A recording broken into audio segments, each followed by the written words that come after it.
چې کله چې کافر د مسلمان په خاوره استیلا وکوي، کله چې کافر د مسلمان په خاوره استیلا وکوي، په دې وخت کې جهاد فرض عین ګرځي. جهاد فرض په ټولو مسلمانانو. او بل حواله مې دا راوړه درته، بل مې دا پوښتنه وکوله، خو پوښتنه اوس پرېږده. اوس ته وایې چې موږ د جهاد نتیجه نه ده لیدلې یا کافر ته راوستی ده، دا عقلیات جنګوي. اوس د خپلې خبرې حواله راوړه چې کله د جهاد نتیجه په لاس نه درځي، په هغه وخت کې جهاد فرض نه ده، بس خلاص. بلې خوا ته به ټوپونه نه وایي. قاري صاحب دا ټوپونه دا خبرې په در نه خوري. قاري صاحب عام افغان عام افغان هم دغه حق لري چې امریکایي ته ورته وایي چې ما په هیواد کې ګوره زه درته آیات وایم، حدیث درته وایم، فقه عبارت درته وایم، ته عقلي دلایل وایي.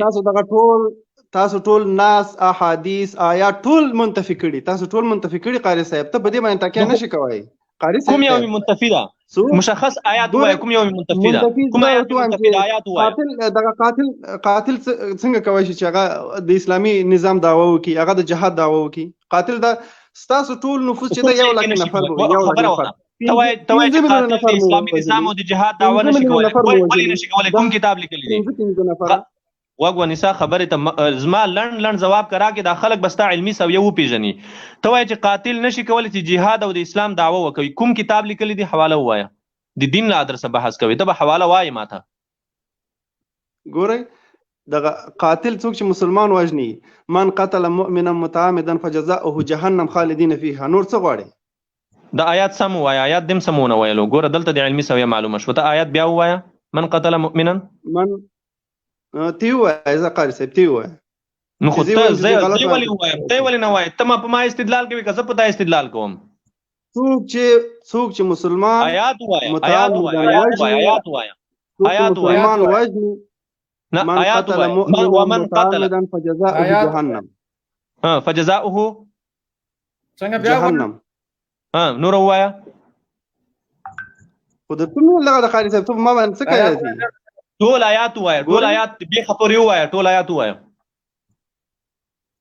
زه به قرآن کریم راوړم به تاسو آیات زه قاری قرآن نه یم نو. نو خو چې ته دلیل وای ورشه قرآن راوړم. لا کوم د انتظار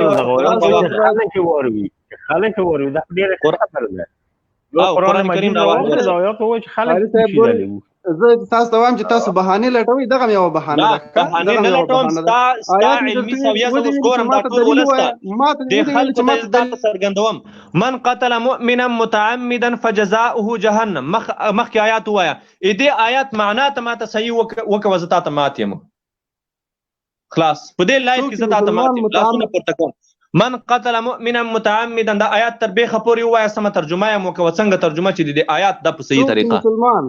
څوک چې مسلمان وژني دغه ځای جهنم ده. دغه معنا غلط کنه ولا که مبتدی جنیا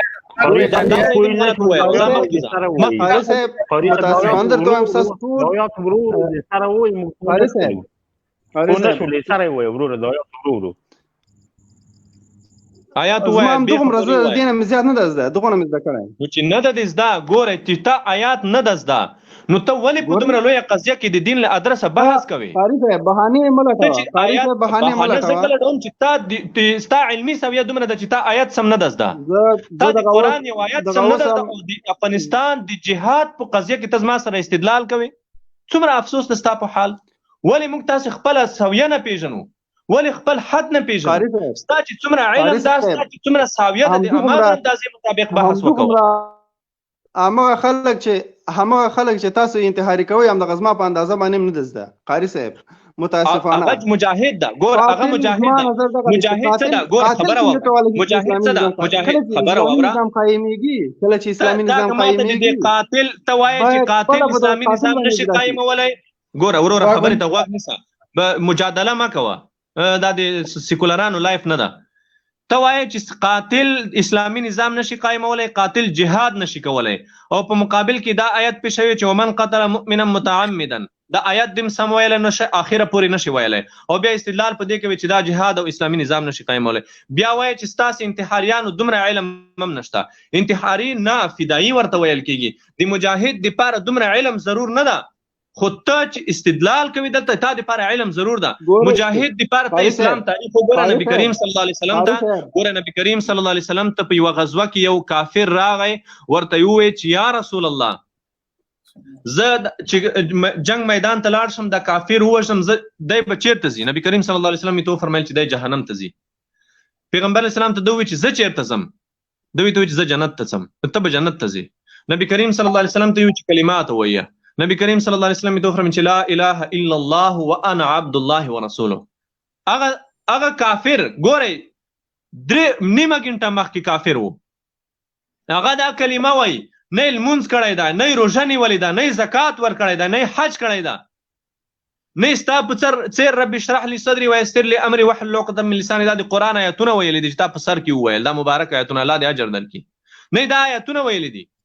نه د دین له ادرسه داسې استدلال کړی لکه ته چې کوي خو لاړی په جنگ په میدان کې شهید شو نبی کریم صلی الله علیه وسلم وفرمایل چې عمل قلیلا واجر کثیرا عمل ډیر کم وکول خو ډیر لوی اجر ورته نصیب شو دغه د کابل ادارې ګوډاګیان کله کله یو شپونکی راونیسي هغه شپونکي نه پوښتنه کوي چې تل لمونځ وایه هغه بیچاره لمونځ نه وي زده بیا دوی وایي چې دغه مجاهد د وګوره دی لمونځ هم نه ده زده اول خو دا مجاهد نه ده که بیا مجاهد وي لمونځ دی نه وي زده جهاد خو کوي ستا په څېر خو د امریکایانو ګوډاګی نه ده د جهاد دپاره لمونځ شرط نه ده چې لمونځ به یو څوک نه کوي نو هغه به جهاد هم نه کوي تاسې د اسلام تاریخ وګورئ اسلام نظام خبر کوي بیا هم که چېرته ته د دین له ادرسه بحث کوي زه ستا خوا عقلي دلایلو ته نه پرېږدم تا نه ما پوښتنه وکوله آیت ووایه من قتل مؤمنا متعمدا فجزاؤه جهنم دا آیت دې سم ونه ویلو که دا آیت ویلی شي را میدان ته شه دا آیت نشي ویلی تا نه بیا ما پوښتنه وکوله چې کافر د مسلمان په خاوره کې د تورې او نیزې د توپ او ټانک سره اوسېدلی شي ما ته حواله ووایه ته په عقلیاتو سر شوې بیا تا وویل چې کافر انګریزان تا راوستي دي تا ته ما وویل چې که انګریزان ما راوستي وي صحیح ده ما راوستي دي ته هم مسلمان یې که نه ته خو داس ما په هغه نه خلاصېږي تا ته د اسلام څه حکم متوجه ده بیا دې هم حواله رانه وړه بیا تا نه ما پوښتنه وکوله چې تا وویل چې د جهاد نتیجه په لاس نه راځي تا ته ما وویل چې ووایه حواله کړه کوم کتاب لیکلی دي امریکایانو په خلاف جهاد فرض ده یو کتاب راوړه یو کتاب حواله راوړه چې دې کتاب لیکلی دي چې که چېرته د جهاد نتیجه په لاس نه درتله بیا جهاد فرض نه ده قاري صاحب ته موږ ته وخت نه راکړې قاري صاحب ګوره وخت ځکه نه درکوم چې تا عقلي دلایل وایې عقلیات جنګوي کتاب ته راشه د کتاب حواله ووایه قاری صاحب دا په علمي بحث نه پیږي په کتاب نه پیږي دا پرې دوه خبرې ورته وکړم دا ته جوابونه زور انجینر صاحب کدا سړی علمي بحث کولای شي زه بیا تا علمي بحث ته رابولم بیا تا دینی بحث ته رابولم ما درته ویل چې آیات او احادیث مټول منتفي کړي تاسو به دې باندې دعوا نشئ کولای کوم یو منتفي ده مشخص یو آیات وایي تا ته زما چیلنج دی یو آیات وایي زه دغه آیاتونه نه دي خبره ته وګورئ په اوس وخت کې جهاد او اجتهاد دواړه لازم ولزم کوم آیات ما منتفي کړی ده یو آیات وایي زه اجتهاد دواړه لازم ولزم مخکې ته یو آیات وایي زه ګوره بلې خواته ټوپونه مه وهه که نه لطفا کوم آیات موږ منتفي کړی ته یو آیات ووایه زه دغه کوم چې تاسو خپل نسې د خپلو دلایل د خپلو اعمالو دپاره ښیي قاري صاحب کوم یو مثلا ته ووایه یو آیات خو ووایه زه یو حدیث خو ووایه چې دا لیدونکي اورېدونکي ستا علمي سویه وویني آیات او احادیث قاري صاحب آیات او احادیث پرېږده کوم حدیث تاسو منتفي کړي مخکې درته ویلې خو د هغه نه تاسو ډنډوره جوړه کړه کوم یو آیات خو ووایه د خدای بنده دا یو آیات د تبرک دپاره مو ووایه زه په دې لایف کې خو ته یو آیات د تبرک دپاره مو ووایه قاتل نه یم چې دا بل آیات درته ووایم ته دغه نه وایې چې زه قاتل نه یم خو زه قاتل یم زه خو ته یو آیات خو ووایه لطفا زه قاتل یم زه یو آیات ووایه قاري صاحب څوک چې 15 میلیون انسانان وژني هغه څنګه د اسلامي نظام ادعا کوي او قاری صاحب هغه څنګه د جهاد او د اسلام او د الله د نه کوم ته دلیل وایا ولی نشي کولای ته خو یو آیات وایا یو حدیث خو وایا اقلا یو آیات خو وایا په دې لایف کې چې هغه 2.5 زره کسان خو تا دا یو آیات واوري یو حدیث خو ستان واوري قاری صاحب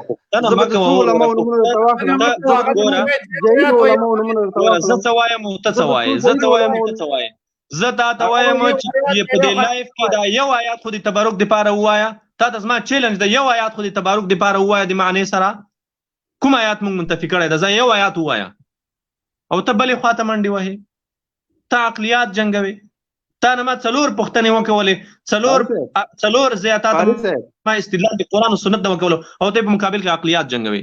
ته وایې چې امریکایان تا راوستي دي، ما درته وویل چې ما راوستي دي، ته ځان رانه خلاص کړه په کتاب ځه. ته خو مسلمان یې، ته څه کوې؟ ته وایې چې د جهاد نتیجه منتفي ده، ما تا نه پوښتنه وکوله چې راوړه حواله چې د جهاد نتیجه په لاس نه درځي، تا باندې جهاد فرض نه ده. قاری صاحب تاسو به دغه دیني زده کړو د مسلمان په خاوره کې کافر د ټول بوټان سره اوسېدلی شي او که نه، تا نه ما حواله وغوښته، ته بیا بلې خواته لاړې. اوس ته وایې چې تاسې آیتونه منتفي کړي دي، نو که آیات ما منتفي کړی خو ته خو یو آیات ووایه. کوم آیات ما منتفي کړی ده؟ ځه یو آیات ووایه. قاری صاحب یو آیات یا یو حدیث کوي دا کنه بس یو آیات یا یو حدیث ووایه ځه چې ما موږ منتفي کړی وي. تاسو سبب دغه موجودیت دغه یاستئ. او قاری صاحب دغه موجودیت سبب تاسو یاستئ چې جنګ نه هغه ته ثبت کوي، چې جنګ نه وي، چې انتحاري نه وي، چې یو آیات یو حدیث وایا، یو آیات وایا، یو حدیث وایا. انجینر صاحب تی وایا، انجینر صاحب اور سړی تاسو ته حیران شي. انجینر صاحب د آیات پوښتنه کوي. د خدای بنده انجینر صاحب نه ته ولې د آیات پوښتنه کوي؟ ته ما سره استدلال کوي، انجینر صاحب ما سره لګیا ده، ته ما سره لګیا یې، ته وایې چې تاسې آیتونه او حدیث منتفي کړي دي. تا ته ما چیلنج درکړو چې یو آیات په دې لایف کې ووایه چې ما منتفي کړی ده، یو حدیث په دې لایف کې ووایه چې ما منتفي کړی ده. دا 2.5 کسان تا ګوري، ستا ته انتظار دی. یو آیات ووایه ځه. کوم چې تاسو وایي ټول منتفي کړي قاری صاحب، ټول منتفي کړي قاری صاحب. یو وایه د خدای بنده، ته یو لوی مولوي صاحب یې، یو لوی مفتي صاحب یې، په اول د سر کې چې کله راغلی رب اشرح لي صدري ويسر لي امري واحلل عقدة من لساني، دغه آیتونه زه بیا ووایه سره د ترجمې بالکل اخیره پورې دا 15 آیتونه ووایه. کوم قاری صاحب دغه آیت موږ دغه د فارو ویل چې کوم څه راغلی او کوم موضوع چې دا موضوع ای وروره زه ستانه یوه ډېره مؤدبانه غوښتنه کوم، د الله په خاطر، د الله د رسول په خاطر، د دې بیچاره دربدره ولس په خاطر، د الله په خاطر دا دین مه تحریفوئ، دین مه بدناموئ، د خپل خواهشات دپاره چې هر څه کوئ وایي کوئ، د دین له ادرسه داسې مه کوئ. لطفا سوال درته کوو، زولی درته غوړوو، د دین نه بده استفاده مه کوئ، د دین له نومه بده استفاده مه کوئ. که چېرته تاسې علمي بحث کولی شئ، دیني بحث کولی شئ، موږ درته ناست یو، قسم په الله 20 غنټې لایف زه ستا سره تیار یم چې در سره وایي کوم، خو ته به ماته د کتاب حواله وایې، دیني بحث به کوې او تا ته زه بیا وایم، ته وایې چې آیتونه مو منتفي کړي دي، حدیث مو منتفي کړي دي، زه بیا تا ته وایم چې راشه یو آیت د تبرک دپاره ووایه سره د معنا، یو حدیث د تبرک دپاره ووایه سره د معنا. دا لایف کې دا دومره کسان تا ته انتظار دي او که چېرته یې نشي ویلی نو لطفا د دین له ادرسه داسې مه کوئ، د دین له ادرسه دا کار مه کوئ. سړی لاړو پسې لګه چې انجینر صاحب نه مایک بند شو، دغه ما ورته ویلې که دا نه شي ویلی نو تخته وروره وایه کوه، که یو آیات او یو حدیث دې زده نه وي ځان باسه بس نو دا انجینر صاحب بس تیښته پرده وه، تیښته پرده وه. دغه خلک چې دي ګورئ د دین له ادرسه چې دلته څوک راځي تر اوسه پورې زه تاسو ته قسم خورم دا ټول خلک یې ویني دا لایف تر اوسه پورې دا سړی والله که موږ پیدا کړی وي چې هغه د قرآن یو آیات صحیح وویل شي، یو حدیث صحیح وویل شي، دا د دوی علمي ساویه ده. من قتل مؤمنا متعمدا فجزاؤه جهنم خالدا فيها وغضب الله عليه ولعنه واعد له عذابا عظيما. دغه آیات هم نشي ویلی و د خدای ظالمه، او په دې آیات بیا په ما استدلال هم کوي، او په دې آیات په ما استدلال هم کوي، او ته وایې چې ما دومره نه ده زده، ما دومره قرآن نه ده زده، دا آیات مې نه ده زده. نو چې نه ده دې زده ولې د افغانستان د جهاد مهمې قضیې ته ته رامخته کېږي؟ ولې په دومره اساسي موضوع ته بحث کوي د دین له ادرسه؟ خو غلی کېنه، ډېر خلک غلی ناست دي، وایي چې نه پوهېږم بس. او که ته یوازې د دین له ادرسه بحث کوې، د دین له ادرسه خبرې کوې، ته به بیا پوهېږې. ما یو وخت یو خیاط راخیستی و، هغې یو حدیث وویلو، بیا یې ما ته وویل چې دا حدیث ته ما نه امتحان اخلي که څه دی؟ ما ورته ویل چې دا حدیث الفاظ سم که، ده نه شول سمولی. اخر یې وویل چې ته ما نه امتحان اخلي. ما ورته ویل چې خود امتحان در نه اخلم، ته چې حدیث وایې، د دین له ادرسه بحث کوې، د حدیث نه په ما استدلال پیش کوې، نو زه به تا نه امتحان نه اخلم؟ ته مانه امتحان واخله، زه ما ته چیلنج ده په ټول قرآن کې ته زمانه امتحان واخله، په ټول احادیثو کې ته زمانه امتحان واخله، په فقه کې زمانه امتحان واخله، او تا نه زه په یوه آیات کې په یوه حدیث کې امتحان اخلم. دا د دوی علمي سویه ده. موږ دغه خلک انجینر صاحب په دې وجه راګیرو، په دې وجه دا خلک راټینګوو چې د دوی علمي سویه دا ولس وویني چې د دوی علمي سویه څومره ده، څومره دوی د دین نه خبر دي. یو آیت ویل اعوذ بالله بسم الله ویلو سره خو سړی مولا نه جوړیږي. دې خلکو دین بدنام کړی ده، دین تحریف کړی ده، دین یو غلط تصویر د خلکو ته وړاندې کړی ده، او دا خلک دي چې د دې امت د دې لوی ډلې د ګمراهۍ سبب جوړ شوي دي. ملي اردو عسکر چې کله موږ ونیسو ورته ووایو چې وروره ولې دا کار کوي، ولې د امریکایانو انګریزانو سره په څنګ کې ولاړ دي، ما ته را روانې دي، ما په کور راخېږي، وایي چې ما ته ملا ویلي دي، پلاني مولي صاحب راته ویلي و، پلاني مولي صاحب راته ویلي و چې دا امریکایانو سره تاسې کار روا ده. د دغې زرګونه انسانانو، دغه زرګونه انسانان چې د امریکایانو په ملګرتیا کې ووژل شول، د دې د قتل عاملین دغه د بلعم بن باعوره زمن دي، دغه گمراه ملایان دي، دغه گمراه عالمان دي چې استدلال هم نشي کولای، د قرآن او حدیث هم نه دي خبر، او د دې خلکو د گمراهۍ سبب ګرځول شوی دي. او د قیامت په ورځ به دغه ټول څومره چې د دوی په فتوا مردار شوي دي دا ټول بلاس وي او د دوی به ګریوان وي. شاهین وردک صاحب تاسو مهرباني وکړئ. محترم عدت جواب دوه خبرې زو کوم به داورونو ته وخت ورکو. د یو خبره وکړه چې د جهاد نتیجه د جهاد نتیجه څه شی وه، او د اوسني جهاد دوی دومره سترګې پټې دي ړانده دي چې دا دومره روسان له افغانستانه ووتل، دا افغانستان آزاد سو، دا د اشغال نه د کفارو له قبضې نه آزاد سو، بیا هم دوی وایي ستاسو څه نتیجه وه.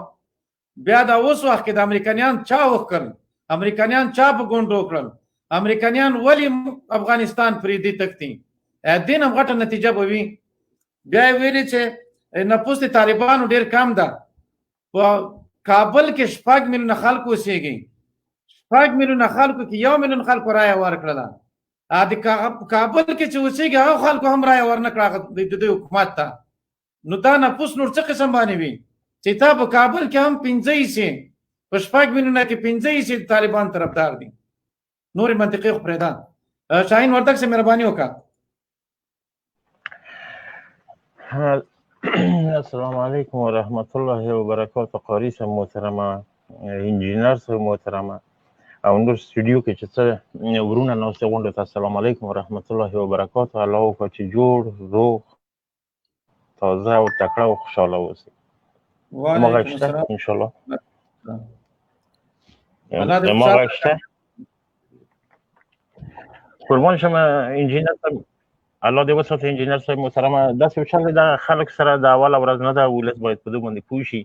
دې چې هغه ملایان دي، هغه سیاف ورته وګوره، د شیخ الحدیث ځان ته وایي، دې غونډه فتوا د امریکایانو او د ډالر او د دغو غرب پلو دغه چې راغلي د افغانستان ته یې توپ ټانګ تیاري سره د شین سترګې زیړ سترګې د دوی په خاطر ده، ولا که د افغانانو په خاطر باندې دوی وغږېږي یا د افغانانو په خاطر باندې دوی څه ووایي یا افغانان دوی په خپلو خبرو کې یاد کړي.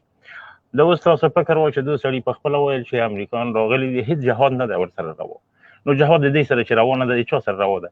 دی چې اروپا ته ځي بدون د پاسپورت یې پرېږدي نه، او امریکایان د توپو ټانګو تیارو سره راغلي، د ما خاورې ته راښکته شوي دي، د ما په کورو باندې خېږي، د ما ښځې بګرام ته بیایي، د ما خویندې بګرام ته بیایي، هله همدغه جاسوس ورته ولاړ وي، ورولي هغه تلاشي ته کوي، اخلي او هغه هغه تحقیقات کوي، او دی بیا دلې راځي د دغو امریکایانو دفاع کوي. اول خو شرم ده دوی ته چې راځي دی دفاع کوي. دی دفاع د چی شي کوي؟ د چی کوم وطن، د کوم وطن؟ د بیزو نه دی دفاع کوي، د سفارت نه دی دفاع کوي. بیا چې څه خبر شي وایي زه وطن ساتم. زه ډېر خوشحاله یم چې راغلم. قاري صاحب محترم، یو څه کارونه وو د ما، انشاءالله تعالی بېرته پیدا کېږم. الله مو وساته، قربان مو شم، ژر مو شم. لایف در سره شیر کړئ، ډېر زیاته مننه. السلام علیکم ورحمت الله. کامیاب اوسئ، مهرباني. آریان ستانکزی صاحب مهرباني وکړه، مایک د خلاص کړه. آریان ستانکزی صاحب. السلام علیکم و رحمت الله و برکاته. انجینر صاحب محترم ته، قاری صاحب محترم ته، ستانکزی صاحب تاسو ته سپیشل سلام. ستانکزی صاحب تاسو ته سپیشل سلام، ډېر انتظار مو وکولو. الله دې ژوندی ولره. قاری صاحب مونږ د تاسو په خبره باندې ویاړو، تاسو واقعا د افغانستان اصیله بچیان یاستئ. زه غواړم چې د انجینر صاحب اجازه واخلم، یو خپل شعر مې جوړ، یعنی زما خپل شعر نه ده، خو شعر د بل چا د تاسو ته ډالۍ کوم. دا چای غم مه کوه. مننه د تاسو نه. ځکه چې قاري صاحب نه ډېره بخښنه غواړم، خو د قاري صاحب په مخ کې وایم غواړم چې زما نه خفه نه شي. بسم الله الرحمن الرحیم. من مسلمانم، من مسلمانم، من مسلمانم، من مسلمانم و با شهامت، غیرت و جرأت و هم شجاعت، این هدف در ره دین و ایمان، عاقبت یا ظفر یا شهادت، عاقبت یا ظفر یا شهادت.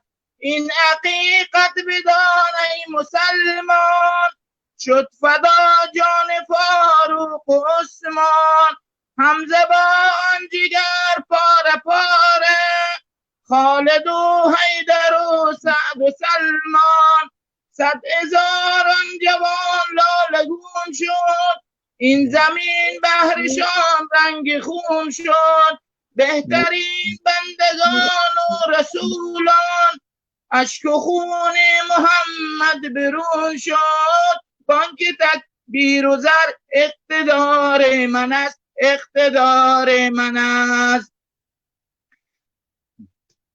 دین احمد غریب و عزیز است، ناله ها در جهان پرتنین است، در شمال و جنوب شرق و غرب، دین حق را خطر در کمین است.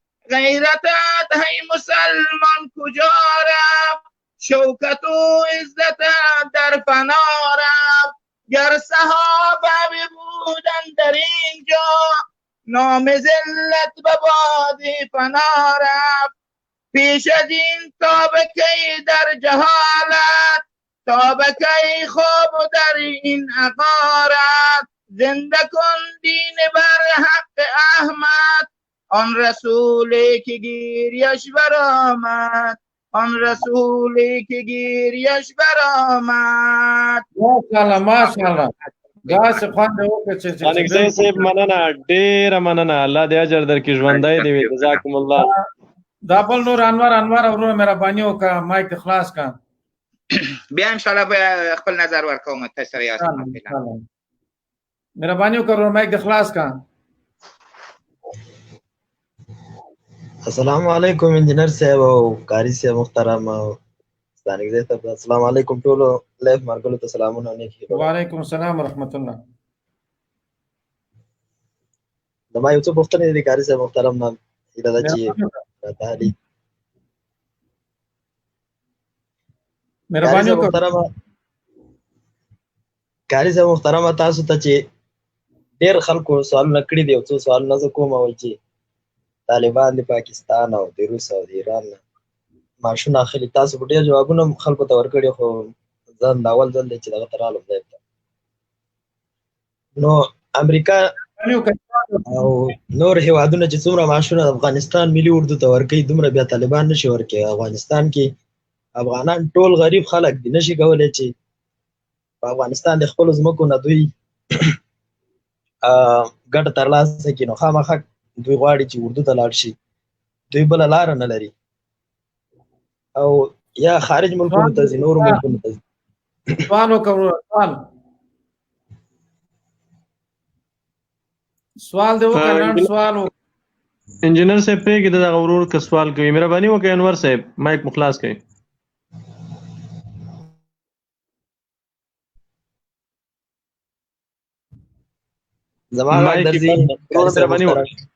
مهرباني.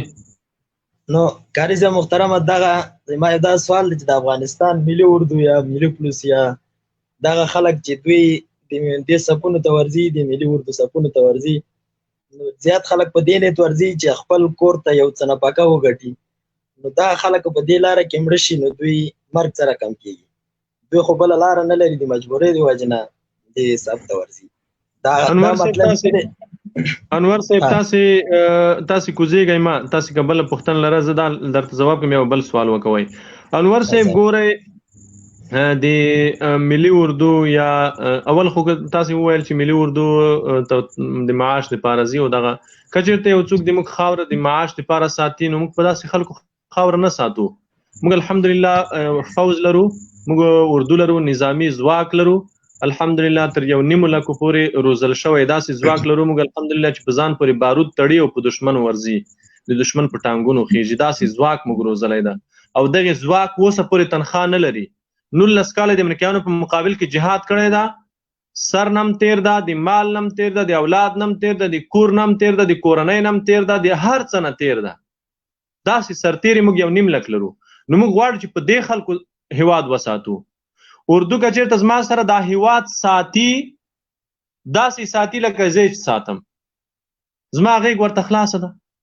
راځه چې دا هیواد وساتو. دا هیواد اوس په دې حالت کې نه ده چې تا ته به رینجرې ته زه تیل اچوم، ته به بیا دکان ته یې خواته لاړ شې، هلته به یې خرڅوې او په تا به زه پسونه او غوښې او چرګان وهم. دا هیواد په دې حالت کې نه ده. زه دا هیواد تر 15 کالو پورې په وچه ډوډۍ ساتم. زما نظامی، زما د اردو سرتیری به په وچه ډوډۍ دا هیواد ساتي. کله چې زما هیواد په خپو ودرېدو هغه وخت کې بیا زه تنخواه غواړم، بیا به ماته دا نظام، دا ملت به ماته تنخواه مقرروي. خو اوس وخت کې دا ملت په دې ځای کې نه ده چې ماته په زرګونه تنخواه مقرروي یا د ماته په دومره لوړ امتیازات راکړي. نه. دویمه خبره ده چې په اوس حالت کې اردو سرتیری چې اردو ته ځي د نستۍ او د فقر دپاره، ډېر خلک دا استدلال کوي چې دغه پولیس دا عسکر بیچارهګان تللي دي د تنخواه دپاره تللي دي. وروره ته تنخواه د ما په وژلو اخلي، ته تنخواه د ما په مرګ اخلي. دا تنخواه دا ته انګریزان د څه دپاره درکوي؟ ته ورشه د انګریزانو ته یا ته خپل قمندان ته ووایه چې زه په دې وطن کې سرحدونه ساتم، غل نه پرېږدم، د اختطافګر مخه نیسم، د بې امنۍ مخه نیسم، خو د طالب سره نه جنګېږم، د طالب په کور چاپه نه وهم، په طالب عملیات نه کوم. که تا ته یې تنخواه درکړه بیا تا ته لاله ده، صحیح ده. خو تا ته خو تنخواه په دې درکوي چې طالب په کور چاپه ووهه، خپل افغان ونیسه، خپل افغان ووژنه، خپل افغان زندان ته واچوه، د خپل افغان په کور سور انګریز وخېژوه. نو په دې د ما په وژلو خو تنخواه مه اخله. ورشه په بازار کې غریبي مزدوري وکوه. 15 میلیونه نفوس د افغانستان ده، د اردو سرتیري 3 لکه دي. دا 15 میلیونه انسانان چې خوري خو هغه ته هم خوره که نه. که دا 15 میلیونه انسانان د لوږې نه مړه کېږي خو ته به هم نه مړه کېږي. تا ته د ما په مرګ، د ما په وژلو، د ما په کور چاپې وهلو تنخواه اخیستل نه دي روا. انور صاحب مهرباني وکړئ بل سوال مو کوو. مننه قاري صاحب محترمه. بل سوال مې دا دی که چېرته ملي اردو عسکر په امریکایانو باندې یا په خپلو ملګرو باندې جهاد په نیت باندې حمله کوي نو او دا پکې وروسته ولګېږي نو د مرګ څنګه دی؟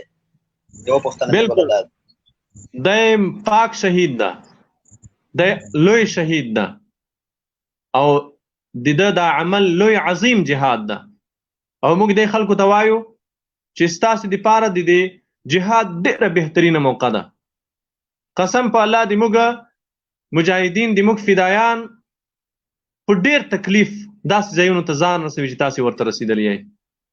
د موقع نه استفاده وکوئ، د افغانستان په تاریخ کې ځانونه ثبت کوئ، نومونه به د افغانستان په تاریخ کې ثبت کوئ او د دغه اشغالګرو او د هغوی د سرکرده ملګرو په خلاف خپل ټوپک راواړوئ او غزا وکوئ، جهاد وکوئ. دا لوی جهاد ده. انور صاحب بله پوښتنه. مننه قاري صاحب محترمه، ډېر خوشحاله شوم او الله تعالی هم جنتیان کړم. قاري صاحب محترمه یو سوال زه درته کوم چې ډېر خلک دي موږ سره دلته بحثونه کوي، بحثونه موږ ورسره کوو، تر 2 کالو 3 کالو نه مخکې سره بحثونه کوو چې طالب په حقه دی او اردو په حقه ده، خو الله تعالی چې چاته هدایت نه یې کړی نو هغه نه راوړي. دا ډېر مرکلي زه ګورم په دې لایو کې کنځاګانې کوي، کنځالې کوي. دغه خلکو ته ما یو نصیحت دی چې کنځا مه کوئ، هر سړی خپله خور مور ښځه حیا لري، کنځاګانې مه کوئ، نور څه وینا چې پوښتنه وکړئ او الله تعالی انور صاحب کوي دی کنځاوي دي کوي، اخر به یو وخت به ستړي شي، یو وخت به دوی هم په دې پښیمانه شي چې دا کنځا ما چې کولې دا مې باطله کولې، بد کار مې کولو. موږ دوی ته کنځا نه کوو، موږ دوی ته سپکې سپورې نه وایو، دوی به د موږ د خولې نه کنځا وانه وړي، دوی به د موږ د خولې نه سپکه سپوره وانه وړي. د دوی نه هم غوښتنه دا ده چې لطفا کنځا مه کوئ. زما هم دا یو سوال دی ته چې کنځا دې نه کوي، که دوی خپله خور مور حیا لري، که ته کنځا کوي بل هم درته کنځا کوي، که تا باندې خپله حیا ګرانه وي نو مه کوه کنځا، چاته مور مه یادوه، تا ته مور پلار نه یادوي. ډېره ډېره مننه قاري صاحب، انجینر صاحب، ټول ته ما سلامونه او په الله م سپارم. مننه ژوندی دی، مننه ژوندی دی. انجینر صاحب لایف هم ډېر اوږد شو اجازه ده اصل ورور د نور ورونو سوالونه راواخله. اجازه ده زما د موبایل چارج ختمیږي، موبایل مې بندېږي. مهرباني وکړئ. السلام علیکم ورحمت الله وبرکاتو. قاري صاحب ته او انجینر صاحب ټول لیدونکو ته نیک هیلې وړاندې کوم.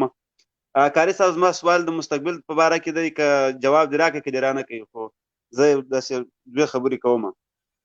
دغه اوس په افغانستان کې چې دی ډېرې ملیشې جوړې شوي دي، مطلب دوستم دی، الیپور دی او محقق دی، ډېر دی، خو مطلب کم یو یاد کړم خو بیخي زیات دي. د دې شاته نور ملکونه ولاړ دي. نو دغه په بین الافغاني مذاکراتو کې طالبانو سره کې لار نه وړه او هغه غوښتنې د طالبانو څخه غوښتلې